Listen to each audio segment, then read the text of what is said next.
No hei, siin krüptogaraaž ja kanalile on liitunud uus kangelane, 6-kuune kutsikas nimega Panda.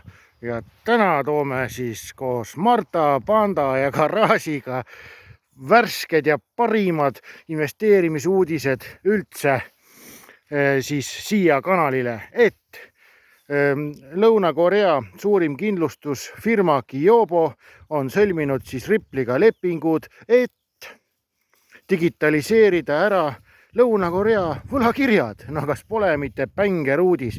Ja kes veel ei tea, siis Ripple on teinud ju XRP krüpto, aga see pole veel kõik.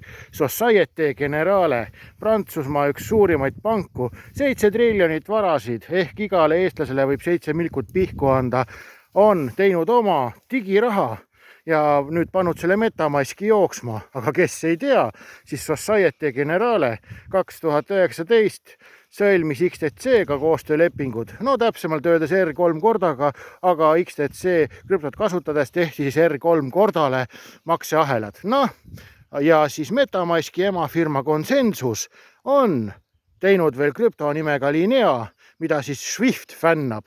No seosed lähevad aina paremaks, aga nüüd on järgmine uudis. Visa on liitunud Stripe'i uue makselahenduste plokiahelaga, aga no miks see eriline on? Sellepärast, et 2014 aastal Stripe investeeris siis Stellar Lumenisse ja vastu sai 2% kogu Stellarist ehk XLM-ist. No bänger uudis.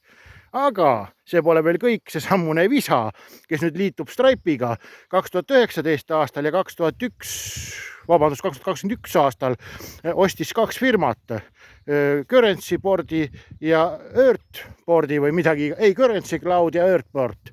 Mõlemad kasutavad XRP tehnoloogiat ja olid Ripple'i partnerid ja nüüd siis ütleme 5-6 aastat tagasi need 2 firmat ostis siis üle Visa.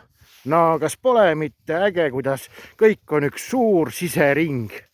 Tšau, paka, näeme garaažis ja ära unusta, kui tahad ka kell 2 päevaaeg jalutada 6-kuust koera kutsikat, siis kirjuta mulle, soti eest koostan sulle investeerimisportfelli, et ka sinule saabuks vabadus.